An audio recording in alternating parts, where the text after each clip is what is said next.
Bienvenue dans notre émission La vérité de l'Évangile avec Andrew Wommack. Nous célébrons plus de 50 ans à partager la grâce et l'amour inconditionnel de Dieu. Et maintenant, place à Andrew pour un enseignement sur la parole de Dieu qui transforme les vies. À propos de la grâce, la puissance de l'Évangile. Bonjour et bienvenue dans notre émission La vérité de l'Évangile. Aujourd'hui, je vais continuer à enseigner verset par verset au travers de l'Épître aux Romains. Et je peux vous dire que ces choses ont transformé ma vie. Pas simplement les enseignements de cette semaine, mais ces vérités du livre aux Romains. Le Seigneur m'a révélé ces choses au début des années 70 et elles sont devenues fondamentales pour moi. Elles ont changé ma vie.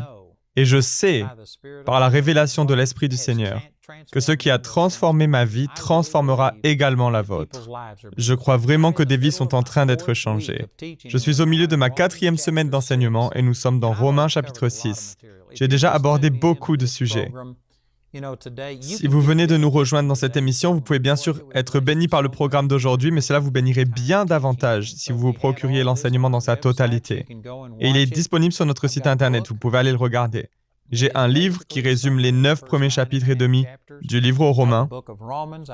J'ai un commentaire que j'ai écrit, qui est vendu avec une couverture rigide. J'ai des CD, des DVD et un guide d'études dont nous reparlerons à la fin de l'émission. Donc nous sommes dans Romains au chapitre 6, et dans les 5 premiers chapitres de l'Épître aux Romains, l'apôtre Paul a prouvé de façon indiscutable que Dieu entre en relation avec nous sur la base de la foi et non de nos performances. Et il a répondu à la question « Qu'en est-il de toutes ces lois de l'Ancien Testament, nous instruisant à faire ceci et cela ?» Il a révélé pourquoi la loi a été donnée. Ce n'était pas pour vous rendre libre, mais pour permettre au péché d'abonder, pour vous montrer que vous ne pouvez pas vous approcher de Dieu par vous-même. Vous ne pouvez pas vous approcher de lui par vos bonnes œuvres. C'était dans le but de nous condamner et de nous rendre tous coupables devant Dieu, afin qu'on reçoive le salut comme un cadeau. Et c'est après avoir prouvé ces choses que la question du chapitre 6 au verset 1 est posée. Que dirons-nous donc? Allons-nous persister dans le péché afin que la grâce se multiplie? Et la réponse à cela est certainement pas, au verset 2. Et ensuite, il commence à expliquer que la raison pour laquelle on ne vit plus dans le péché, c'est parce que notre nature a été changée. C'est quelque chose que le chrétien moyen ne comprend pas aujourd'hui. Il croit toujours posséder une nature pécheresse. Ils ont une nouvelle nature et une nature du péché. Ils sont schizophrènes. Et les choses changent selon quelle nature est plus forte d'un jour à l'autre. Mais la vérité, c'est que vous n'êtes pas schizophrène. Vous ne possédez pas une nature pécheresse. Vous êtes mort au péché. Et j'ai passé beaucoup de temps là-dessus. Mais cela ne parle pas d'être mort au péché, au pluriel, les choses que vous faites. Cela fait référence au fait que vous êtes mort à cette nature du péché qui vous a rendu pécheur. Ce ne sont pas vos actions qui ont fait de vous un pécheur, mais vous aviez une nature qui vous a poussé à pécher. Et lorsque vous êtes né de nouveau, Dieu a ôté cette vieille nature et vous êtes devenu une nouvelle personne en Christ. 2 Corinthiens 5, 17. Si quelqu'un est en Christ, il est une nouvelle créature. Les choses anciennes sont passées, les choses anciennes telles que la vieille nature du péché qui a disparu. Voici, toutes choses sont devenues nouvelles. Je sais que certains d'entre vous pensent, « Attends une minute, je sais que je suis sauvé, mais je sais que je pêche tout autant que n'importe qui. Je continue de me mettre en colère, je fais ceci et cela. » Tu es en train de me dire que la nature du péché a disparu? La nature du péché est morte, cependant cela ne signifie pas que vous ne péchez plus. Et je vais vous expliquer pourquoi. J'ai expliqué hier que dans Romains chapitre 6, verset 5, il est dit « En effet, si nous avons été unis à lui par une mort semblable à la sienne, ce qui est un fait accompli, c'est du passé, nous le serons aussi par une résurrection semblable à la sienne. » Et au verset 6, nous savons que la crucifixion avec Jésus, la mort au péché, à cette nature du péché, sont des choses qui sont accomplies. Mais cela ne va pas se manifester si vous n'êtes pas conscient de certaines choses. Donc voici ce que vous devez savoir, que notre vieil homme a été crucifié avec lui. La vieille nature du péché a été crucifiée. Elle n'est pas en train d'être crucifiée. Elle est crucifiée. Elle est morte. Elle a été anéantie. Vous n'avez pas une nature pécheresse qui vous pousse à pécher. Mais il est dit que vous devez savoir que ce vieil homme a été crucifié avec lui afin que le corps du péché soit réduit à l'impuissance. Hier, j'ai partagé que lorsqu'une personne meurt physiquement, leur esprit et leur âme quittent leur corps, mais leur corps peut encore se contracter pendant un temps. Il reste chaud pendant quelques heures. Le corps est toujours là et il va falloir du temps pour qu'il se décompose, qu'il pourrisse et retourne à la poussière. De la même manière, lorsque vous êtes né de nouveau, votre nature du péché est morte, mais vous avez ce corps qui est toujours là. Je ne parle pas du corps physique, mais vous avez une pensée non renouvelée, de mauvais comportements, de mauvaises pensées, de mauvaises valeurs. Et il est écrit dans Proverbes chapitre 23, verset 7, « Car il est comme les pensées de son âme. » Vous êtes à l'image de ce que vous pensez. Votre pensée est comme un ordinateur qui contrôle vos actions, et si votre nature pécheresse vous a induit en erreur, avant votre nouvelle naissance, que vous ne savez pas que vous êtes maintenant une nouvelle personne, et si vous ne changez pas votre identité afin de commencer à vivre à l'image de la nouvelle personne que vous êtes réellement, vous allez continuer à fonctionner de la manière dont vous avez été programmé. Cette pensée non renouvelée est comme un corps que cette nature du péché a laissé derrière, et vous devez être transformé. Romains chapitre 12, verset 2. « Ne vous conformez pas au monde actuel, mais soyez transformés par le renouvellement de l'intelligence. » Vous n'avez pas besoin que Dieu fasse quelque chose de nouveau et qu'il vous change. Dans votre esprit, vous avez déjà été changé. Ce que vous devez faire, c'est renouveler votre pensée et commencer à coopérer avec votre nouvelle identité, votre nouvel être. Et moi-même, je n'ai pas réalisé que j'étais une nouvelle personne au moment de ma nouvelle naissance. Je suis né de nouveau à l'âge de 8 ans. J'aimais Dieu et j'essayais de vivre pour Dieu. Mais j'essayais de vivre pour lui avec mes propres forces, avec mes propres capacités. J'essayais de me contrôler et c'était frustrant.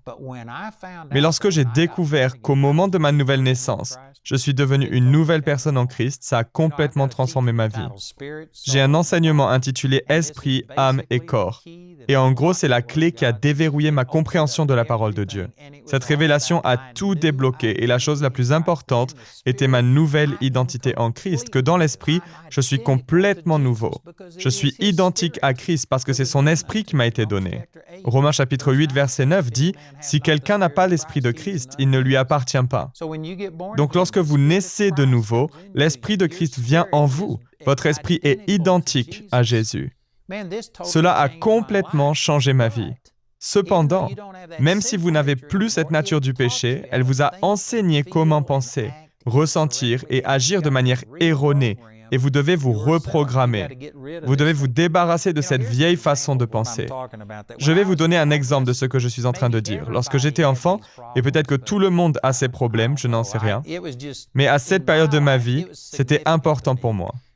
J'avais 5 ou 6 ans et j'étais à un âge où j'aurais dû ne plus faire cette erreur. Mais à chaque fois que je boutonnais ma chemise, je me trompais. Immanquablement, je mettais un bouton dans la mauvaise boutonnière et ma chemise était toute de travers. Et bref, je me souviens que mon père s'asseyait et me disait « Tu vas apprendre à boutonner ta chemise correctement. » Et il s'asseyait et m'apprenait à boutonner ma chemise correctement. Et je me souviens de tout cela. Ce que j'essaie de dire, c'est que devinez quoi? Maintenant, quand je mets ma chemise, et je l'ai enfilée juste avant de venir sur ce plateau, eh bien, je ne me souviens même pas avoir dû la boutonner. C'est comme si c'était devenu un automatisme, c'est comme si c'était ma nature. Mais ce n'est pas ma nature parce que je me rappelle quand j'étais ce petit enfant et que je me trompais tout le temps. C'est un geste appris et je l'ai fait tellement de fois, j'ai répété cette action tellement souvent que maintenant je peux boutonner ma chemise et ne même pas me rappeler l'avoir fait. C'est devenu automatique.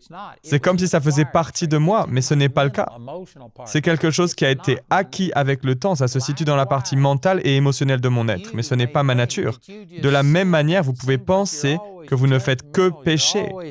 Et il vous semble que vous êtes toujours dans le jugement, dans les commérages, vous êtes tout le temps morbide, vous êtes toujours vaincu, craintif ou autre. Et vous pensez que c'est dans votre nature. Mais si vous êtes né de nouveau, alors ce n'est pas le cas. C'est votre vieille nature pécheresse qui vous a enseigné à agir de cette manière. Et la seule raison pour laquelle vous agissez toujours ainsi est parce que vous ne vous êtes pas reprogrammé. Vous l'avez fait tellement souvent que vous pensez que c'est votre nature. Vous vous dites « je suis dépressif de nature, je ne suis simplement pas quelqu'un d'heureux ». C'est qui je suis? Non. C'est la manière dont votre vieille nature pécheresse vous a enseigné à vous comporter. Mais ce n'est pas l'esprit né de nouveau qui est à l'intérieur de vous. Comme il est écrit dans Galates chapitre 5, verset 22, le fruit de l'esprit, et cela parle soit du Saint-Esprit, soit de votre esprit né de nouveau, c'est la même chose, parce qu'il est écrit dans 1 Corinthiens 6, verset 17, « Mais celui qui s'unit au Seigneur est un seul esprit avec lui. Le mot grec ici pour unir est le mot S-H-E-I-S. Et cela veut dire une personne au singulier à l'exclusion d'une autre. Donc le Saint-Esprit et votre esprit sont identiques. Ce qui est vrai au sujet du Saint-Esprit l'est également de votre esprit, né de nouveau. Donc dans Galates chapitre 5, verset 22, lorsqu'il est écrit « Mais le fruit de l'esprit, c'est », il fait référence au Saint-Esprit, mais il parle également de votre esprit. C'est ainsi qu'est votre nature née de nouveau. Il est dit que vous êtes remplis de l'amour, la joie, la paix, la patience, la bonté, la bienveillance, la foi, la douceur, la maîtrise de soi. Ces choses sont dans votre esprit, c'est qui vous êtes. Si cela ne se manifeste pas dans vos émotions ou bien dans vos actions, c'est parce que vous n'avez pas encore renouvelé votre pensée. Cependant, votre nature a changé et vous êtes maintenant rempli d'amour, de joie et de paix. Vous voyez, si vous ne comprenez pas cela et que vous pensez « Non, je suis quelqu'un de misérable. Moi et ma famille, nous avons des personnalités de type A. Nous sommes méchants, nous sommes amers. » Et vous vous percevez comme cette personne charnelle qui a toutes sortes de combats et que ça fait partie de votre nature. Du coup, vous allez toujours trouver des excuses à votre comportement.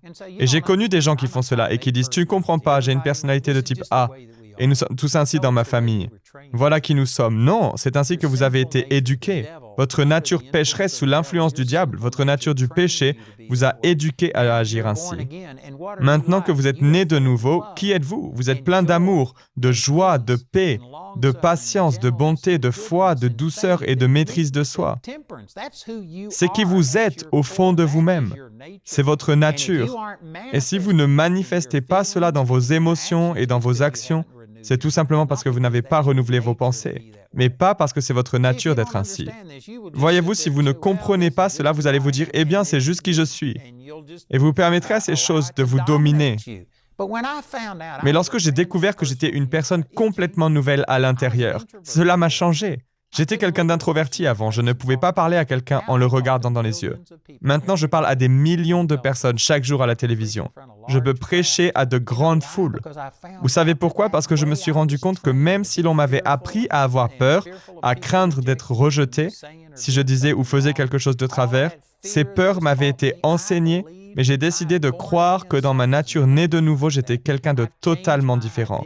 J'ai changé mon identité et toute ma personnalité a changé. Lorsque j'étais enfant, si vous m'aviez fait passer un de ces tests pour savoir quelles sont vos faiblesses et vos forces, ils auraient révélé que j'étais introverti à l'extrême. Mais j'ai passé certains de ces tests récemment et vous savez quoi? Ils ont montré que je suis extraverti à l'extrême. Sur 10 questions, mes 10 réponses montrent que je suis extraverti. Maintenant, alors que j'étais complètement à l'opposé. C'est parce que j'ai été changé à l'intérieur, j'ai renouvelé mes pensées et j'ai été libéré des limites, des craintes et des choses qui m'ont été imposées par la nature du péché. Ce que je viens de dire est puissant. Votre vieil homme a été crucifié. Alors pourquoi est-ce que je fais toujours ces choses?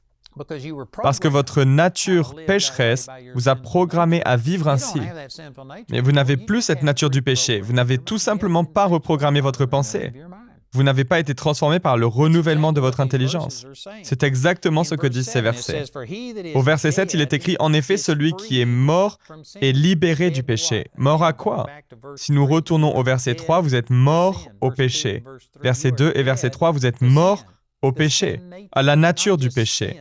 Pas juste les péchés au pluriel, mais la nature du péché. Vous êtes mort. Vous n'êtes plus sous cette domination et ce contrôle. Elle a disparu, vous êtes une nouvelle personne. Et si vous êtes mort à cette nature pécheresse, vous êtes libéré du péché. Remarquez qu'il n'est pas écrit que vous êtes libre, mais que vous êtes libéré, L-I-B-E-R-E. Il y a une différence entre le fait d'être libre et le fait d'être libéré. À mes débuts dans le ministère, je faisais fréquemment des visites dans les prisons. Et j'utilisais ce verset-là pour prêcher l'Évangile. Et je disais, si je pouvais vous rendre libre, si vous pouviez être libéré, vous ne seriez pas réellement libre jusqu'à ce que vous vous leviez de votre couchette, que vous poussiez la porte de votre cellule et que vous sortiez de cette prison. Mais si vous avez été conditionné à vivre en prison, si vous avez peur que l'on pense que vous êtes en train d'essayer de vous évader, si vous ne croyez pas vraiment que vous avez été libéré, vous auriez peur de pousser la porte de cette cellule. Vous auriez peur de prendre vos affaires et de vous diriger vers la sortie, parce que vous auriez peur des conséquences. Et vous voyez, c'est similaire à ce qu'il se passe dans la vie de beaucoup de chrétiens. Ils ne savent pas qu'ils ont été libérés, et donc ils ne sont pas libres. Ils sont toujours en prison. Ils sont toujours assujettis à toutes ces choses par ignorance. Je me souviens d'un gars en particulier. Beaucoup de gens font cela, mais un homme en particulier avait fait de nombreux programmes de désintoxication. Et il parvenait à se débarrasser temporairement de la drogue grâce à ses cures de désintoxication. Mais lorsque c'était terminé, qu'il retournait à la vie normale, il rechutait. Et il avait fait soit 2 ou 3 programmes différents. Et il en faisait encore un quand quelqu'un lui a donné cet enseignement. Et il a découvert qu'il n'était plus un drogué. Il n'était pas simplement un drogué qui venait d'arrêter de prendre de la drogue. Il était une nouvelle personne. Il a changé son identité. Et il est venu me voir. Et ce gars rayonnait de la gloire de Dieu. Et il disait qu'il n'aurait plus jamais de problème de drogue parce qu'il était une personne transformée. Et le fait de le savoir l'avait littéralement rendu libre. Il y a tellement de personnes qui regardent à leur passé, dans la drogue, ou bien l'alcool, ou une addiction sexuelle, ou tout un tas d'autres problèmes. Et ils ne commettent plus ces actes. Mais dans leur cœur, ils se voient toujours comme un drogué, un alcoolique. Ils vivent toujours dans la servitude. Je vous assure que Jésus ne nous a pas seulement donné la capacité à contrôler notre comportement et restreindre cette nature de péché. Il a retiré cette nature du péché et vous n'avez plus une nature pécheresse. Et la seule raison pour laquelle vous avez encore cette tendance à pécher est que vous n'avez pas renouvelé votre pensée.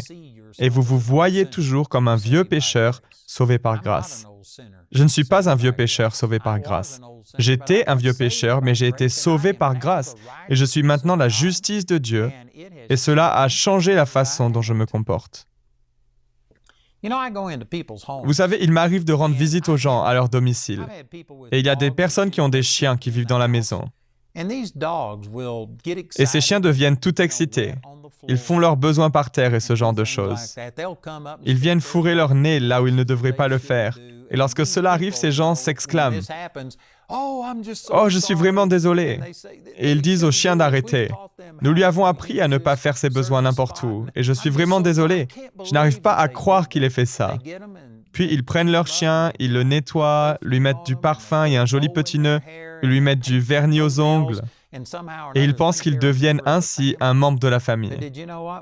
Vous savez ce que je dis lorsque ce genre de choses arrive? Je dis c'est simplement leur nature de chien qui se manifeste. Ce n'est pas grave. Vous savez, si vous preniez un chien et même si vous lui aviez appris à être propre et bien élevé, mais si vous le laissiez sans surveillance et sans contrôle, je peux vous garantir que ce chien finira par faire des bêtises, par faire pipi là où il ne devrait pas. Il fera des choses qu'il n'est pas censé faire et il abîmera des choses. Il reste un chien et même si vous lui mettez du vernis sur les griffes et que vous lui mettez un joli nœud sur la tête, sa nature est celle d'un chien. Il agira comme un chien. Vous pouvez parvenir à modifier son comportement et lui faire certaines choses différemment, mais sa nature reste la même.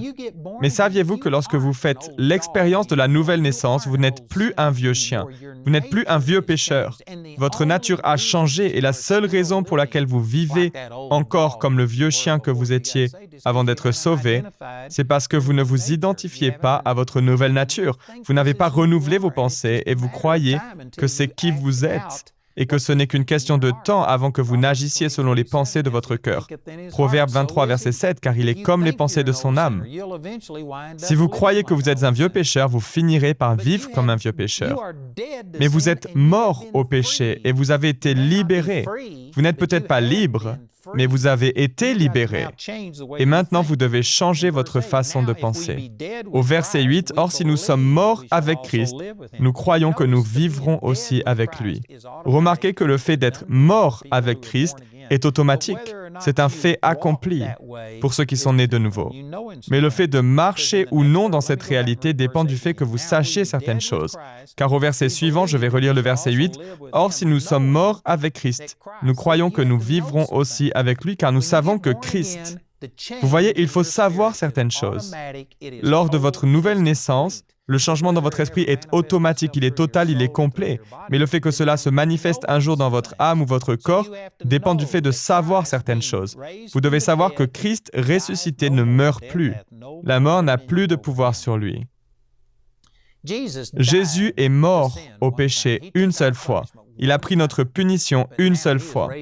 Mais maintenant, il est ressuscité d'entre les morts et il ne mourra plus jamais. Il n'est pas au paradis en train de constamment mourir sur une croix pour nos péchés. Il a fait une fois pour toutes. Vous savez, j'ai été élevé en croyant que nous avons une vieille nature pécheresse, ce qui est vrai avant que nous naissions de nouveau. Mais on m'a enseigné que même après la nouvelle naissance, vous possédez toujours cette nature du péché et que vous devez mourir à vous-même jour après jour. Dans 1 Corinthiens chapitre 15, Paul dit « Chaque jour, je risque la mort ». Et les gens ont pris ce verset hors contexte en disant qu'il vous faut mourir chaque jour à cette vieille nature du péché, à vos convoitises et vos désirs. Si vous le lisez dans son contexte, il était en train de protester contre ceux qui ne croyaient pas à la résurrection. Et il dit, qu'est-ce que vous faites? Il leur dit, s'il n'y a pas de résurrection, alors nous sommes de tous les hommes les plus misérables. Je meurs quotidiennement. Et il ne parlait pas de mourir chaque jour à sa nature de péché. Il dit qu'il faisait face à la mort chaque jour, et que s'il n'y avait pas de paradis, alors pourquoi supporterait-il toutes ces douleurs et ces souffrances et autres? Si on cesse tout simplement d'exister. Il proteste, il dit, chaque jour je risque la mort. Je fais face à la mort à chaque instant. Il ne disait pas qu'il se levait tous les jours afin de mourir à ses passions pécheresses et à la convoitise. Mais c'est ce qu'on m'a enseigné et j'étais un adolescent à l'époque. Eh bien, je m'imaginais en train de m'attacher sur une chaise électrique et je me disais, voici la convoitise et voilà la colère. Je me voyais m'attacher, assis là devant Dieu qui allumait le courant électrique pour que je puisse mourir à moi-même. Vous savez ce que j'étais en train de faire? En fait, j'étais en train de ressusciter cette vieille nature, chaque jour, en me concentrant sur le péché et en me rappelant que je suis toutes ces choses. Au lieu de me focaliser sur qui je suis en Christ, je me focalisais sur ce que je n'étais pas, sur la chair. Et cela maintenait tout simplement cette nature du péché devant mes yeux. J'étais né de nouveau et cette nature pécheresse avait disparu. Mais cette mauvaise perception selon laquelle j'étais un être humain pécheur me poussait à m'associer au péché et à l'échec, et je ne vivais pas une vie victorieuse. Ce verset dit que Jésus est mort au péché. Il est ressuscité d'entre les morts. Il ne meurt plus. La mort n'a plus de pouvoir sur lui. Christ est mort, et c'est pour le péché qu'il est mort une fois pour toutes. Maintenant qu'il est vivant, c'est pour Dieu qu'il vit. Ensuite, il est écrit de la même manière, vous aussi, considérez-vous comme morts. Réalisez que c'est vrai, c'est la réalité pour le péché. Non pas les actions individuelles de péché, mais la nature du péché. Vous êtes mort à cette nature pécheresse, mais vous êtes vivant pour Dieu. Il faut le croire. Vous devez en être certain. C'est non négociable et c'est une vérité absolue. Vous devez vous voir mort à cette nature du péché et savoir que vous n'êtes plus sous son contrôle. Il m'arrive encore de pécher, mais si je le fais, c'est simplement parce que je n'ai pas renouvelé mes pensées. Mais dans ma nature, je suis maintenant juste et saint et je ne suis plus un pécheur. De la même manière que Jésus est mort une fois et qu'il est maintenant vivant pour Dieu, je dois me considérer mort au péché une fois pour toutes et dorénavant vivant pour Dieu, et je ne permets pas au péché de dominer sur mon corps de chair. Le programme d'aujourd'hui fait partie de la série La grâce, la puissance de l'Évangile. Nous espérons que ce message vous a béni. Notre ligne téléphonique est ouverte aux heures indiquées à l'écran. Appelez-nous si vous avez des questions sur ce programme, si vous avez besoin de prière ou si vous désirez commander l'un de nos enseignements. Vous pouvez nous contacter au numéro qui s'affiche à l'écran. Ce programme a été rendu possible grâce au soutien financier de nos partenaires. Si vous souhaitez devenir partenaire, vous pouvez le faire en appelant ces mêmes numéros. La prochaine fois dans la vérité de l'Évangile. Il est triste de constater que la plupart des chrétiens ne peuvent pas dire que cela est une réalité dans leur vie. La plupart des chrétiens permettent toujours au péché de les dominer, parce qu'ils ne comprennent pas ce que Dieu a fait pour eux. Ils ont gardé une mentalité semblable à celle de l'Ancien Testament, basée sur la loi. Ils pensent que les choses vont s'améliorer, qu'ils seront changés dans le futur. Ils ne comprennent pas que le changement a déjà eu lieu. Il vous faut comprendre ces choses correctement. La grâce ne vous conduit pas à pécher, elle vous conduit loin du péché. C'est vraiment puissant. Et ceux qui entendent cela, ils prennent la grâce de Dieu comme une excuse pour dire « Je vis dans le péché, mais ce n'est pas grave parce que Dieu m'aime par grâce. » Alors vous ne comprenez pas la grâce que la Bible enseigne. Parce qu'il est écrit ici que par la grâce de Dieu, le péché n'aura pas de pouvoir sur vous. Parce que vous n'êtes plus sous la loi, mais sous la grâce. Au verset 16, et j'ai déjà utilisé ce verset, mais voici la deuxième raison donnée par Paul dans ce chapitre, pour laquelle vous ne devez pas vivre dans le péché. La première raison est que votre nature a été changée. Si vous êtes réellement né de nouveau, alors vous ne voulez plus vivre dans le péché. Vous avez été libéré et vous êtes maintenant dans le processus de renouveler votre intelligence et de marcher dans la liberté. Mais la deuxième raison est donnée ici au verset 16 et il est dit « Ne savez-vous pas que si vous vous livrez à quelqu'un comme esclave pour lui obéir, vous êtes les esclaves du maître à qui vous obéissez, soit du péché qui conduit à la mort, soit de l'obéissance qui conduit à la justice. » Donc cela nous donne la deuxième raison. La deuxième raison pour laquelle nous ne vivons pas dans le péché et que Satan peut accéder à nos vies au travers de notre péché. Si vous vous abandonnez au péché, alors vous vous abandonnez à l'auteur du péché, le diable, et il commencera à exercer son contrôle sur vous. Cela ne veut pas dire que vous perdrez votre salut, mais vous donnez à Satan un accès direct à votre vie. Vous savez, j'ai prié pour beaucoup de personnes qui avaient besoin de guérison de leur corps. Mais imaginons par exemple qu'une personne a fumé pendant 40 ans. Vous avez ouvert une porte à Satan, vous avez donné au cancer, aux maladies des poumons, etc., un accès à votre vie. Maintenant, est-ce que je crois que Dieu vous pardonne et veut vous guérir? Oui. Mais à certaines occasions, j'ai amené les gens à dire, vous savez, vous devez demander pardon pour le fait d'avoir détruit votre corps. Vous avez donné à Satan un accès. C'est plutôt évident lorsque vous voyez quelque chose de physique, comme un fumeur ou autre.